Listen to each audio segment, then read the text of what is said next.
Hello, मी father John इथं Saint Thomas church सांडोर इथं राहत आहे आणि या छोट्याशा व्हिडिओद्वारे मी आपल्यापर्यंत पोहोचण्याचा प्रयत्न करत आहे। हेतू हाच आहे की आपण ह्या लॉकडाऊन पिरियडमध्ये असताना आपला एकमेकांशी संपर्क असावा, आपण एकमेकांच्या संपर्कामध्ये असावे, हा त्यामागचा हेतू आहे। मी सुरुवातीलाच अगदी क्लिअर करू इच्छितोय की I am not a professional counsellor किंवा कोणत्याही प्रकारचा अशा प्रकारचा पेशा मी हाताळत नाहीये, परंतु गेली 27 वर्ष एक धर्मगुरू म्हणून अनेक लोकांशी माझा संपर्क आलेला, अनेक वयोगटातील लोकांबरोबर इंटरॅक्शन सुरू असताना जे मी अनुभवलेलं आहे, काही गोष्टी ज्या मी सांगत आहे त्याचा एक थोडक्यात उहापोह इथं करण्याचा प्रयत्न करत आहे। हेतू हाच आहे की आपण ह्या लॉकडाऊन पिरियडमध्ये असताना आपल्याला सतत सांगितलं जात आहे की stay at home, stay safe, आणि त्या दृष्टीनं आपल्याबरोबर हा संवाद साधला जात आहे। मी इथं जो उभा आहे, माझ्या मागे तुम्ही बघत आहात, फार सुंदर अशी ही झाडं, पाम ट्रीज, आणि गेल्या 2 वर्षामध्ये ही सगळी पाम ट्रीज आपण वाढवलेली आहेत आणि मी गेल्या महिन्याभरामध्ये ह्या पाम ट्रीजकडे बघत आहे आणि त्यांच्यामध्ये अगदी क्वालिटेटिव्ह म्हणजे गुणात्मक वाढ झालेली मला दिसत आहे। मला जाणवलं की ही पाम ट्रीज एरवी मी इथून जाताना येताना बघत होतो, परंतु ह्या दिवसामध्ये त्यांची चांगली वाढ होत असलेली मी बघतोय, फार बहरलेली आहेत। अर्थातच आज मी काही या गार्डनविषयी वगैरे बोलणार नाही आहे, मात्र ह्यामधून मला काय शिकायला मिळालं, माझ्या काय लक्षात आलं की जेवढा त्यांना आपला सहवास मिळतोय आणि सोशल डिस्टन्सिंगमध्ये ह्या झाडांना स्पर्श करण्यापासून आपल्याला म्हणजे काही बंधनं नाही आहेत, म्हणून मी नेहमी जातो, आम्ही फादर्स ह्या झाडाजवळ जातो, त्यांना पाणी देतो, त्यांच्याशी बोलतो आणि संवाद साधतोय आणि मला जाणवतंय की ही झाडं अगदी बहरत चाललेली आहेत, त्यांची फार सुंदर वाढ होत चाललेली आहे। आणि एक सुंदर धडा जीवनासाठी मी ह्यामधून घेत आहे की आपल्याला एकमेकांबरोबर राहण्यासाठी आपल्याला सहवासाची गरज आहे आणि आपल्याला संवादाची गरज आहे। आणि हा संवाद जर तुटला, सहवास जर कमी मिळाला तर त्याचे परिणाम काय आहेत, त्याविषयी 2 उदाहरणं मी आपल्या समोर ठेवू इच्छित आहे। पहिलं उदाहरण आहे की एका कुटुंबाविषयी, ते थोड्याशा आयसोलेटेड ठिकाणी राहत होते आणि शेजारी फक्त त्यांचं एक दुसरं कुटुंब होतं। त्या कुटुंबामध्ये त्यांचे पती पत्नी आणि त्यांची 2 मुलं, एक मुलगा साधारण 8 वर्षाचा आणि मुलगी साधारण 6 वर्षाची। तर एक दिवस ह्या कुटुंबाला काही कामानिमित्तानं एका ठिकाणी जायचं होतं, परंतु त्यांच्यासमोर प्रश्न असा होता की आपल्या मुलांची जबाबदारी कोणाकडे द्यायची। एक 3-4 तास तरी त्यांना आपल्या मुलांपासून, आपल्या घरापासून दूर राहावं लागणार होतं आणि म्हणून त्यांनी विचार केला की आपल्या शेजारचं जे कुटुंब आहे त्यांना फक्त सांगावं की तुम्ही आमच्या मुलावर लक्ष ठेवा, आम्ही एक 3-4 तास बाहेर जात आहोत, कामानिमित्तानं जात आहोत, तर कृपया तुम्ही त्यांची काळजी घ्या। आणि हे पती पत्नी आपल्या मुलांना तिथं अंगणामध्ये खेळायला लावलं आणि ते बाहेर निघून गेले। त्यांचं काम संपलं आणि त्यांच्या मनामध्ये सारखी धाकधूक निर्माण झाली होती, चिंता निर्माण झाली होती की आपली मुलं कसं काय करत असतील, त्यांच्यावर कोणाचं लक्ष आहे की नाही आणि ते व्यवस्थित आहेत की नाही, त्यांना फार चिंता लागलेली होती। आणि मनामध्ये ते सांगत होते, एकमेकांशी बोलत होते की आपली मुलं अगदी आतुरतेने आपली वाट बघत असतील। आणि असं करत करत ते आपल्या घरापाशी पोहोचले आणि त्यांचा 6 वर्षाचा 8 वर्षाचा जो मुलगा होता तो पटकन आपल्या वडिलांना आणि मम्मीला बघून म्हणाला की मम्मी डॅडी तुम्ही एवढ्या लवकर कशाला आलात, मम्मी डॅडी तुम्ही एवढ्या लवकर कशाला आलात। आई वडील एकदम अवाक झाले, त्यांनी हा प्रश्न आपल्या मुलांकडनं अपेक्षित केला नव्हता। त्यांना असं वाटत होतं की आपली मुलं आतुरतेने वाट बघत असतील, अगदी वाटेमध्ये डोळे घालून वाट बघत असतील, परंतु तसं त्यांना आढळलं नाही। आई वडील पूर्ण वेळ त्यांच्याबरोबर होते, मग तिथे कमतरता कसली होती, विचार करण्यासारखा हा प्रसंग आहे। दुसरा एक प्रसंग मी आपल्या समोर ठेवत आहे, हा प्रसंग आहे शाळेमध्ये घडलेला। एक दिवस एका टीचरनं, आर्ट टीचरनं आपल्या 6वी इयत्तेतल्या मुलांना सांगितलं की तुम्ही तुमच्या घराचं चित्र पेंटिंग करा. Paint a picture of your home. आणि सगळी मुलं पिक्चर पेंट करण्यामध्ये गुंतली आणि प्रत्येकाने एक एक पिक्चर पेंट करून टीचरकडे सुपूर्द केलं. आणि त्यांच्या ज्या टीचर होत्या त्या टीचर एक एक पिक्चर्स बघत होत्या आणि त्यांना जाणवलं की एका मुलानं जे चित्र रेखाटलेलं होतं, जे घराचं पिक्चर काढलेलं होतं, त्यामध्ये त्यांना काहीतरी उणीव जाणवली. आणि म्हणून त्यांनी त्या मुलाला दुसऱ्या दिवशी सांगितलं की I want to meet your daddy. तुझ्या डॅडीना मला भेटायचं आहे. अशा प्रकारची नोट घरी पाठवली. हा मुलगा घरी गेला. त्याने ती जी चिठ्ठी होती, ती नोट होती, ती आपल्या मम्मीला दाखवली. आणि मम्मीने मग डॅडी जेव्हा कामावरून आले तेव्हा त्यांना दाखवले. त्याला सांगितलं की तुम्हाला आपल्या पोराच्या टीचरनं शाळेमध्ये बोलावलेलं आहे. तर त्याच्या वडिलांनी अगदी नेहमीप्रमाणे सांगितलं, मला वेळ नाही आहे, मी फार कामामध्ये आहे आणि तू बघत आहेस, तू घरी असतेस, तू जा आणि आपल्या टीचर्सना भेट. त्याची मम्मी त्या टीचरना भेटली दुसऱ्या दिवशी. परंतु टीचरने सांगितलं की नाही, मला तुम्हाला भेटायचं नाही आहे, मला तुमच्या मिस्टरांना भेटायचं आहे, त्यांना काहीतरी सांगायचं आहे. आणि मग जेव्हा त्यांना फुरसत मिळाली एक 4-5 दिवसांनी, त्यावेळेला एक गृहस्थ त्या आपल्या मुलाच्या टीचरला भेटण्यासाठी गेले. आणि तिथं गेल्यानंतर त्या टीचरने सांगितलं की तुमच्या मुलीनं हे जे पेंट काढलेलं पिक्चर काढलेलं आहे ते तुम्ही बघा. आणि ते नजरेखालून घालत असताना ते म्हणाले की this is the picture of our home. हे आमच्या घराचं चित्र आहे. आणि या घरामध्ये मुलानं त्याची मम्मी दाखवलेली आहे, त्याची छोटी बहीण दाखवलेली आहे आणि स्वतः, परंतु माझं चित्र इथे कुठे दिसत नाही आहे. So the teacher said, this is why I called you. ह्यासाठीच मी तुम्हाला बोलावलेलं आहे. आणि हाच प्रश्न मी तुमच्या मुलाला विचारला की तुमच्या घरामध्ये तुम्ही 4 माणसं आहात, मग तुझे डॅडी ह्या पिक्चरमध्ये कुठे दिसत नाही आहेत. आणि त्या मुलाने उत्तर दिलं की आमचे डॅडी आमच्याबरोबर जास्त वेळ नसतात, म्हणून मी हे चित्र काढत असताना डॅडीना बाजूला ठेवलेलं आहे. मित्रांनो, हा प्रसंग मी तुमच्यासमोर अशासाठी ठेवलेला आहे की समथिंग इज लॅकिंग, काहीतरी मिसिंग आहे. What is missing?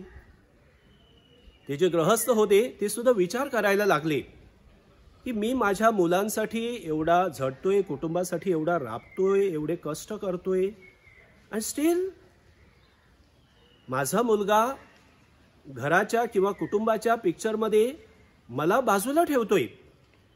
What was missing? हे दोन्ही प्रसंग मी आपल्यासमोर अशासाठी ठेवलेले आहेत की ह्या लॉकडाऊन पिरियडमध्ये कदाचित आपल्याला थोडंसं आपल्या कुटुंबामध्ये डोकावून पाहण्यासाठी परमेश्वरानं ही संधी दिलेली आहे. आणि तुम्ही बराच वेळ एकमेकांच्या सहवासामध्ये घालवत आहात. तर आपण थोडंसं आपल्या कुटुंबाचा विचार करूया. विशेष करून आपल्या कुटुंबामध्ये जी लहान बालकं आहेत, आपले जे तरुण तरुणी आहेत, what is the picture of the family that we want to paint? किंवा आपल्या फॅमिलीमध्ये नक्की काय चाललेलं आहे ह्याचा आपण थोडक्यात आढावा घेत आहोत. मी माझा जो पुतण्या कॅलिफोर्नियाला आहे त्याच्याबरोबर मी संवाद साधतोय. आणि त्यांचा 3 वर्षाचा मुलगा आहे. आणि माझ्या पुतणीनं मला सांगितलं, त्याची मिसेस, तिने मला सांगितलं की अंकल, सगळ्यात जर कोणी आनंदी ह्या लॉकडाऊन पिरियडमध्ये असेल दॅट इज इवॉन. तिथे परिस्थिती थोडीशी वेगळी आहे. हा जो 3 वर्षाचा मुलगा आहे तो 2 वर्ष तिथं एका नॅनीकडे ठेवलेला होता. ते नॅनी घरी यायची, त्याचा सांभाळ करायची दिवसभर. आणि तो 2 वर्षाचा झाल्यानंतर त्याला डे स्कूलमध्ये, अमेरिकेमध्ये तशी व्यवस्था आहे, तर त्याला डे स्कूलमध्ये ठेवलेलं जायचं. सकाळी 8 वाजता त्याला तिथं सोडायचं आणि संध्याकाळी 6 वाजता दोन्हीही पेरेंट्स जेव्हा कामावरनं परत येतात त्यावेळेला त्याला पिकअप करायची. पण सॅटर्डे संडे म्हणजे ह्या मुलासाठी मोठी मेजवानी. आणि तो त्याच्या मम्मीला, डॅडीना खूप क्लिंग व्हायचा, त्यांना अगदी चिकटून राहायचा. Saturday Sunday he will not spend a single moment without them, अगदी त्यांच्या जवळच असायचा. तर ह्या लॉकडाऊन पिरियडमुळे परिस्थिती अशी झाली की तो शाळेत जाऊ शकत नाही आहेत. आणि दोन्हीही पेरेंट्स हे वर्क फ्रॉम होम फॅसिलिटी असल्यामुळे घरून काम करता आहेत. परंतु हा मुलगा ह्या दिवसामध्ये एवढा आनंदी आहे की त्याला आपल्या पेरेंट्सकडनं जास्तीत जास्त सहवास मिळत आहे. आणि त्यांचा डायलॉग, कायमचा डायलॉग सुरू असतो, एकमेकाशी बोलतात आणि त्याच्या आवडीनिवडी त्याविषयी तो बोलतोय आणि खूप बोलका झालेला आहे. How this has happened?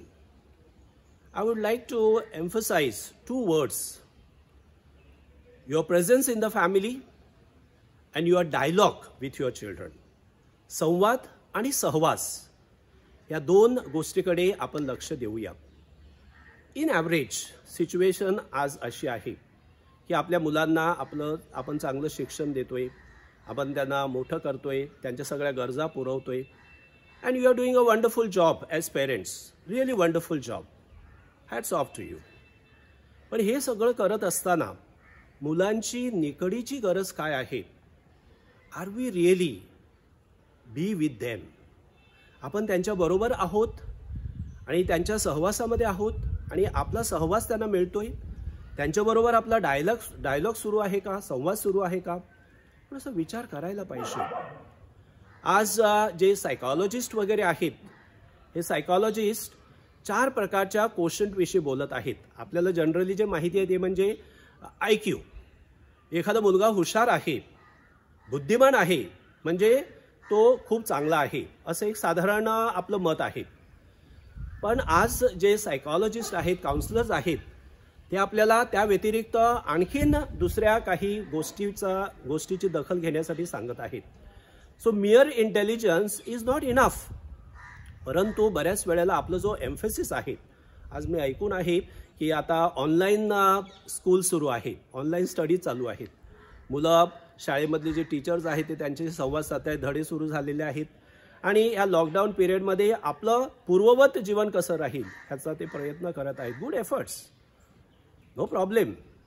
परंतु तेवढं पुरेसं आहे का? कदाचित आज ही काळाची गरज अशी आहे की तेवढं पुरेसं नाही आहे. It is not just enough that your child is very intelligent. दुसऱ्या काही ज्या गरजा आहेत, दुसऱ्या ज्या गोष्टी आहेत त्याचा पण आपण विचार करूया. Today they are talking about 3 other questions. दुसरा जो क्वेश्चन आहे तो म्हणजे EQ, इमोशनल क्वेश्चन. भावनिकदृष्ट्या आपल्या मुलांची वाढ होत आहे का? आपण बघतोय की एक्झामचा वेळ आली किंवा रिझल्टची वेळ आली की बरीचशी मुलं ही खूप अगदी गांगरून जातात आणि ही मुलं सांभाळणं फार कठीण जातं. काही मुलं आत्महत्या सुद्धा करतात कारण भावनिकदृष्ट्या त्यांची वाढ झालेली नसते. की जेव्हा क्रायसिस तयार होतो किंवा एखादा प्रसंग त्यांच्या आकलना पलीकडचा असतो त्यावेळी ते हाताळू शकत नाहीत. मग काही मुलं एकदम हुशार असलेली मुलं मुली पटकन डिप्रेस होतात, मानसिक दडपणाखाली राहत आहेत आणि मग आपल्याला सुद्धा कळत नाही की व्हॉट इज रिअली रॉंग.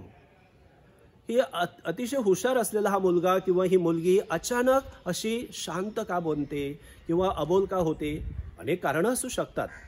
परंतु हा जो EQ आहे, इमोशनल क्वोशंट, म्हणजे भावनिकदृष्ट्या आपल्या मुलांची वाढ होणं हे अत्यंत महत्त्वाचं आहे.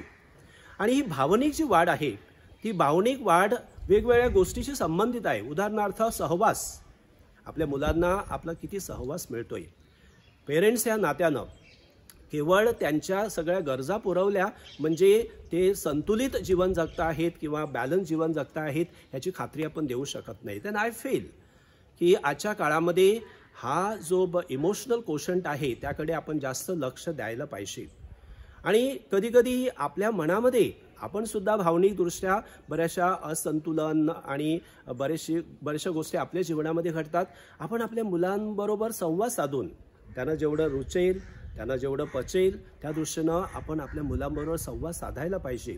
If you are sad, if you are not keeping well, you must talk to your children and explain to them की आज माझं डोकं दुखतं आहे, की आज मला बरं वाटत नाही आहे, किंवा आज मी मानसिकदृष्ट्या तेवढी चांगली नाही आहे किंवा ते चांगलं नाही आहे, हे आपल्या मुलांना आपण सांगितलं पाहिजे. I will just give you one example. तुमच्यापैकी जे टीचर्स आहेत की सगळ्याच टीचर्स सगळ्याच मुलांना आवडत नाहीत. काही टीचर्स आवडतात, काही टीचर्स आवडत नाहीत. माझ्या लहानपणाचा एक प्रसंग सांगतोय की ज्यावेळेला मी शाळेमध्ये होतो त्यावेळेला आमच्या एक टीचर होत्या आणि मला त्या टीचर खूप आवडायच्या. तर ह्या टीचर जेव्हा शाळेमध्ये यायच्या त्यावेळेला त्यांची प्रकृती तेवढी चांगली नव्हती. कधी त्यांचं डोकं दुखायचं, कधी त्यांचा दात दुखायचा. आणि वर्गामध्ये आल्यानंतर we children were so much emotionally attach to this teacher. तर एक दिवस टीचर आल्या आणि त्यांचं खूप दात दुखत होता आणि मी बघितलं की एक गाल पूर्णपणे सुजलेला आहे. तर मी टीचरकडे गेलो आणि विचारलं, टीचर तुम्हाला बरं नाही आहे का? तर टीचर म्हणाले, नाही पोरा मला आज बरं नाही वाटत. आणि मला खूप गहिवरून आलं आणि मी टीचरला सांगितलं आणि मुलांना सांगितलं, नोबडी विल टॉक टुडे. कोणीही बोलायचं नाही, शांत राहायचं. टीचरनं सांगितलं, टीचर तुम्ही बसा तिकडे, आम्ही वर्ग हाताळतो. आणि आम्ही वर्ग चालवतो. आणि फ्रॉम दॅट डे त्या टीचरमध्ये आणि माझ्यामध्ये एक वेगळ्या प्रकारचं इमोशनल बॉन्डिंग सुरू झालं. This emotional bonding is very very important till today. आजही ह्या टीचर्स माझ्या आवडत्या टीचर म्हणून मी त्यांच्याकडे बघतोय. आणि त्यासुद्धा मला एक आवडता विद्यार्थी म्हणून, त्यांचा अतिशय प्रिय विद्यार्थी म्हणून. माझ्या वाढदिवसाच्या दिवशी त्या मला भेटायला येतात. आता खूप वयस्कर झालेले आहेत, परंतु मला भेटायला येतात, शुभेच्छा द्यायला येतात. हे अशा प्रकारचं नातं आपल्या घरामध्ये निर्माण व्हायला पाहिजे. Unless there is emotional bonding. आपल्या मुलांना वाटलं पाहिजे आपल्या मम्मी डॅडीविषयी की मम्मी डॅडी किती आपल्यासाठी काबाड कष्ट करत आहेत. आणि तो जो एक स्ट्रॉंग बॉन्ड आहे, हा बॉन्डच आपल्यासाठी जगण्याचं एक साधन आहे असं मला वाटतं. सो इमोशनल कोशंट म्हणजे इमोशनली, भावनिकदृष्ट्या आपल्या मुलांची वाढ होणं हे अत्यंत आवश्यक आहे. I will take you to another 2 quotient. अगदी ओझरतं त्याचं दर्शन घडवून देतोय. तिसरा जो कोशंट आहे तो म्हणजे सोशल कोशंट, SQ. आता ह्या सोशल कोशंट म्हणजे काय आहे की सध्या जे वातावरण आहे किंवा ज्या डिमांड्स आहेत, we are become so much career oriented, we want to be number 1 perfect. आणि ह्यामुळे आपलं जे सामाजिक नातेसंबंध आहेत, हे सामाजिक नातेसंबंध हळूहळू तुटत चाललेले आहेत. आपण एकमेकांपासून सोशली वी आर ऑस्ट्रसाइज्ड, एकमेकांपासून दुरावत चाललेलो आहोत. आणि हे जे अंतर आहे, हे अंतर समाजासाठी चांगलं नाही आहे, सामाजिक जीवनासाठी हे चांगलं नाही आहे.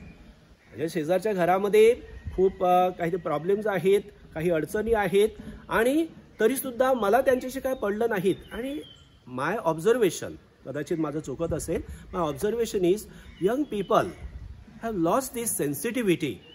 तरुण मुलामुलींमध्ये ही सेन्सिटिव्हिटी राहिली नाहीत. घरामध्ये एकच बाळ आहे किंवा 1-2 मुलं आहेत, they have become so selfish, so individualistic. माझं हे खेळणं माझं आहे, अमुक एक गोष्ट माझी आहे, हे माझं आहे, सगळं माझं. आमचा हा विचार कोणी करत नाही. आता ज्या वातावरणामध्ये मी वाढलेलो होतो, मी एका छोट्या गावातनं आलेलो आहे. आणि त्या गावामध्ये वातावरण की मे महिना म्हटल्यानंतर सगळी मुलं एकत्र खेळायची, मौज मजा करायचे संध्याकाळच्या वेळेला. आणि ते जे एक सामाजिक जीवन होतं, ते सामाजिक जीवन आता लयास गेलेलं आहे. आणि आता आपण आपापल्या घरामध्ये, अर्थात अनायसे आता जी परिस्थिती आलेली आहे त्याला आपण काय करू शकत नाही आहेत की there is a social distancing. परंतु मला वाटतं ही परिस्थिती किंवा हे लॉकडाऊन संपल्यानंतर सुद्धा how are we going to be in our society? Are we really sensitive to the needs of others, की केवळ आपण आपलाच विचार करतोय? आणि आपल्यासारखी जे साधारण वयस्कर जाणती माणसं आहेत, आपण आपल्या मुलांकडे ह्या संदर्भामध्ये लक्ष दिलं पाहिजे की ह्या मुलांमध्ये ही सामाजिक भावना, सामाजिक जाणीव ही एखाद्या कुटुंबामध्ये, एखाद्या घरामध्ये जर प्रश्न असेल किंवा त्यांच्या काही समस्या असतील तर आपण त्यांच्यापर्यंत कसे पोहोचू शकतो, reaching out is very important today. आणि त्याचे जे चांगले परिणाम आहेत ते परिणाम आपण अनुभवू शकतो. आणि विशेष करून आपल्या मुलांना त्या दृष्टीनं आपण मार्गदर्शन करावं. आणि दुसरा एक जो कोशंट आहे आणखीन SQ, तो म्हणजे spiritual quotient. See we need to be connected with God. We all believe that we are created by God. आणि परमेश्वराशी आपलं एक चांगलं जे नातं आहे, ह्या नात्यामध्ये आपण वाढायला पाहिजे. पण हे जे नातं आहे त्यासाठी थोडीशी डिसिप्लिन पण पाहिजे. मुलांच्या मनामध्ये असलेली उदासीनता चर्चविषयी किंवा धार्मिक गोष्टीविषयी, प्रार्थनेविषयी, ही उदासीनता ही चांगली नाही आहे. आणि ही मुलांच्या भवितव्याच्या दृष्टीनं it is not very encouraging. तुम्ही जे बायबल वाचता की संत पौलाचं कलसीकरात जे पत्र आहे त्याच्यामध्ये संत पौल सांगतात your grace is sufficient for me. तुझी कृपा माझ्यासाठी पुरेशी आहे. व्हॉट अ स्पिरिच्युअल थॉट, की परमेश्वराची कृपा. आणि कृपा म्हणजे काय? परमेश्वराशी आपलं चांगलं नातं. आणि हे कृपेचं नातं आपल्यामध्ये निर्माण होण्यासाठी we have to be constantly in dialogue with God. We have to pray. आपण कोणत्या धर्माचे आहोत, आपली कोणत्या देवावर श्रद्धा आहे, that is not important. We need to pray. आणि एक एनकरेजिंग गोष्ट जी आपण बघत आहोत हल्ली, की हल्ली मुलं घरामध्ये आपल्या पेरेंट्सबरोबर बसतायत, रोजरीची प्रार्थना, इतर प्रार्थना करतायत. This is very encouraging and I want this to be continued. हे फक्त आता ह्या लॉकडाऊन पिरियडपुरतं मर्यादित ठेवू नका. तर प्रिय मित्रांनो, प्रिय बंधू भगिनींनो, हा जो एक मुलांची संतुलित किंवा एकंदरीची वाढ व्हायला पाहिजे, इंटिग्रेटेड ग्रोथ, त्या दृष्टीनं आपल्याला ह्या लॉकडाऊन पिरियडमध्ये थोडासा विचार करता येईल का, आपण बघूया. आता घरामध्ये जी एक लहान मुलं आहेत, एक 10 वर्षाखालील मुलं आहेत, what you can do with them? You sit with them, talk to them, play with them. आता आपण नेहमी सांगतो हा एकसारखा टी व्ही बघतोय, ही मुलगी एकसारखी टी व्ही बघते. That is not enough. We are only complaining. पण तो टी व्हीवर काय बघतोय, तो एकसारखा कार्टून बघतोय का, त्याला कार्टून का आवडतं? Can we take him to another channel की जिथं काही शिकण्यासारखा भाग आहे? मला आठवतं आम्ही लहान होतो त्यावेळेला टी व्हीवर, त्यावेळेला कार्यक्रम फार लिमिटेड होते. टी व्हीवर एक कार्यक्रम व्हायचा नुक्कड नावाचा, मी अद्यापही विसरलेलो नाही आणि त्याच्यातला एकही कॅरेक्टरसुद्धा विसरलेलो नाही. खूप मनोरंजन त्यामधून मिळायचं. आणि त्यामध्ये काय होतं, आता मी जेव्हा ॲनालिसिस करतो की एक गावामधलं सामाजिक जीवन कसं आहे, गावातली लोकं कशी राहतात, चाळीमधली लोकं कशी राहतात, त्याचं एक सुंदर दर्शन वास्तव त्या मालिकेद्वारे मांडलेलं होतं. आणि अनेक लोक ते अगदी आनंदाने बघायचे. We have lost that sense of community life. आणि असं एकत्र येऊन टेलिव्हिजन बघणं आणि मनोरंजन. So sit with your children. त्यांच्या आवडीची कोणती चॅनल आहे, टीच देम टू ॲनलाइज थोडंसं, की बाबा ही चॅनल तुला का आवडते, हा कार्यक्रम तुला का आवडतो, अमुक एक कार्टूनमधलं कॅरेक्टर तुला का आवडतं. Start dialoguing. आणि मग मुलंसुद्धा विचार करायला लागतं. पण आपण नुसतं नाही टी व्ही बघायचं नाही, दॅट इज नॉट इनफ. कदाचित आता लॉकडाऊन पिरियडमध्ये त्यांना शांत कुठेतरी बसू द्यायचं म्हणून तुम्ही त्यांना टी व्ही लावून देता, that is not a solution. त्यामुळे प्रश्न सुटणार नाही आहे. तर ह्या मुलांना चांगलं जर शिक्षण आपल्याला द्यायचं असेल, media is not bad, media is good. आता बघा मी तुमच्यापर्यंत पोहोचतोय मीडियाद्वारेच ना, पण त्यासाठी त्याचा चांगला वापर कसा करायचा हे आपण आपल्या मुलांना शिकवायला पाहिजे. तर त्या दृष्टीनं ह्या जे 10 वर्षाखाली जी मुलं आहेत, try to hold dialogue with them. त्यांच्याबरोबर बोला, त्यांच्याबरोबर संवाद साधा. त्यानंतर त्या पुढील जी वयोगटातली मुलं मुली आहेत, आपले तरुण तरुणी आहेत, आता अनायसे घरामध्ये तुम्ही अडकून पडलेला आहात, तर अशा वेळेला घरामधली काही लहान सहान कामं आहेत. मला खूप पेरेंट्स फोन करून सांगतात की आज आम्ही घराची स्वच्छता केली आणि आमची मुलंसुद्धा आमच्याबरोबर सहभागी झाली. मग काही महिला आहेत त्या सांगतात की मी स्वयंपाकघरामध्ये शिरली की माझी तरुण मुलगी किंवा माझा तरुण मुलगा ते येतात आणि माझ्याबरोबर बसतात. मग काहीतरी भाजी कापणं, इतर गोष्टीमध्ये मदत करणं, साफसफाई करणं. Very encouraging. I feel that this is what we can achieve. या लॉकडाऊन पिरियडमध्ये उगाचच म्हणजे मोठा नाराजी किंवा उदासीनता आणायची गरज नाही. We can use this time, utilise your time concretely and constructively. If you utilize your time, your family will be a place like a heaven. आपण आपल्या कुटुंबाचं नंदनवन करू शकतो आणि आपल्या मुलांना योग्य काय आहे, चांगलं काय आहे ते देण्याचा आपण प्रयत्न करूया. तर त्यांच्यामध्ये हे स्वावलंबन, सेल्फ रिलायंट, त्यांना एखादी वस्तू आवडते, आता मी ऐकून आहे की ते यूट्यूबवर जातात, रेसिपी शोधून काढतायत, मग ती वस्तू बनवतात. And Wien you appreciate, they are very happy. Appreciate. ज्या चांगल्या गोष्टी आहेत त्या अप्रिशिएट करायला शिकलं पाहिजे, त्याची दखल घ्यायची, त्यांची प्रशंसा करायची, एनकरेज करायचं त्यांना. सगळ्याच गोष्टी आपल्याचद्वारे झाल्या पाहिजेत, आपणच केलं पाहिजे, मी सांगतो तेच खरं आहे नाही. तर मला वाटतं मुलांबरोबर आपलं जे वागणं आहे किंवा मुलांबरोबर आपलं जे जगणं आहे, थोडीशी आपल्याला सुद्धा आपली जीवन पद्धती बदलायला पाहिजे. अर्थात तुम्ही सांगाल की आता ठराविक वयानंतर खूप कठीण आहे, त्यांच्या लेवलला आपण येऊ शकत नाही. I think we can. आपण जर प्रयत्न केला so try this experiment at home आणि बघा तुमच्या मुलांना तुम्ही कसं सामावून घेऊ शकता. Make your family an ideal family.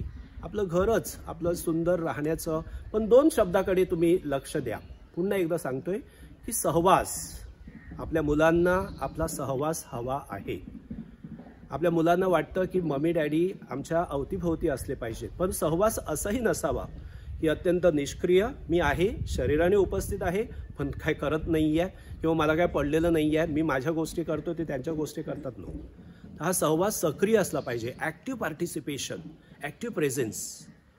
आणि दुसरं म्हणजे डायलॉग, सुसंवाद, संवाद साधा, मुलांबरोबर संवाद साधा, मुलांबरोबर बोला आणि त्यांच्या फ्रेंड्सविषयी किंवा शाळेमध्ये कॉलेजमध्ये काय चाललेलं आहे ह्याविषयी संवाद साधा. I know that a lot of you are doing this and the best that I can tell you, the best is to pray together, to eat together.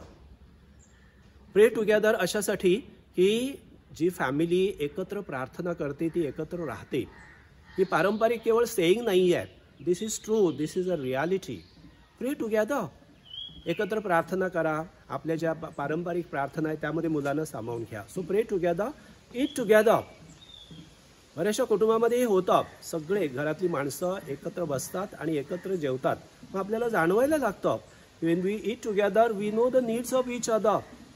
माझ्या लहानपणातला एक प्रसंग सांगतोय आणि आजचा हा जो आपला व्हिडिओ आहे तो मी समाप्त करतोय की आमच्या घरामध्ये आम्ही 6 भावंड आणि आई वडील एकत्र आम्ही जेवायला बसायचे. त्यावेळेला टेबल होतं, परंतु टेबल आम्ही कधी वापरलं नाही. मेजाभोवती कधी एकत्र आले नाही, खाली बसायची आणि आई ही सगळ्यांना वाढायची. आणि आईला माहिती होतं कोणाला किती जेवण हवं आहे, किती भात हवा आहे, किती करी हवी आहे, काय हवं आहे, हे सगळं करायचं. आणि बऱ्याचशा वेळेला आई तर नेहमी शेवटी जेवण घ्यायची, परंतु तिनं जेवण घ्यायच्या अगोदर माझं संपायचं आणि मी माझी प्लेट पुन्हा एकदा पुढे ढकलायचो आणि आई पुन्हा एकदा प्लेटमध्ये वाढायची, ताटामध्ये वाढायची. आणि मी अनेक वेळेला पाहिलेलं आहे की जे पातेलं होतं त्या पातेल्यामध्ये काहीच भात उरलेला नाही आहे आणि आई सहजपणे बोलून जायची, आज ना मला भूक नाही आहे म्हणून मी माझ्यासाठी बनवलं नाही, केवळ तुमच्यासाठी बनवलेलं आहे. त्यावेळेला मी ते अगदी सहज म्हणजे त्याच्यावर विश्वास ठेवायचो. बट नाऊ आय नो की आईला जेवण्याची इच्छा असूनसुद्धा ती जेवली नाही, तिनं तो त्याग केला. That is I. आईला आपण कोणत्याही बाबतीमध्ये आईची तुलना करू शकत नाही, पण मी अशासाठी सांगतोय की एकत्र आपण जेवत असताना we really come to know, आपण सेन्सिटिव्ह होतो, आपण एकमेकांचा विचार करायला लागतोय. तर प्रिय मित्रांनो, हा छोटासा व्हिडिओ मी आपल्या लॉकडाऊन पिरियडमध्ये आपल्याला थोडीशी मदत व्हावी. I know that I am not an expert counsellor, पण तरीसुद्धा एक आपल्याबरोबर संवाद राहावा आणि आपण एकमेकांच्या सहवासामध्ये राहावे. We care for you, we pray for you. आणि पुन्हा एकदा सांगतोय की आपल्यावर जे निर्बंध आहेत सध्या आपल्या तालुक्यामध्ये की स्टे होम, स्टे सेफ. तर आम्ही तुमच्यासाठी खास प्रार्थना करीत आहोत. तुम्हीसुद्धा आमच्यासाठी प्रार्थना करा. And let us be together, let us grow together. आणि हा जो निसर्ग, सुंदर निसर्ग आपण पाहतोय, तर ह्या निसर्गाच्या सानिध्यामध्ये आपल्याला वाढायचं आहे. मी तुम्हाला सुरुवातच ह्या झाडावरनं करून दाखवलेली आहे. ही झाडं त्यांना सहवास मिळतो म्हणजे कशी वाढत आहेत. तुम्हीसुद्धा या झाडांच्या सहवासामध्ये ह्यांच्यासारखा आपण राहूया, टवटवीत, प्रसन्न. God bless you. Thank you very much for listening to me and have a very, very nice day.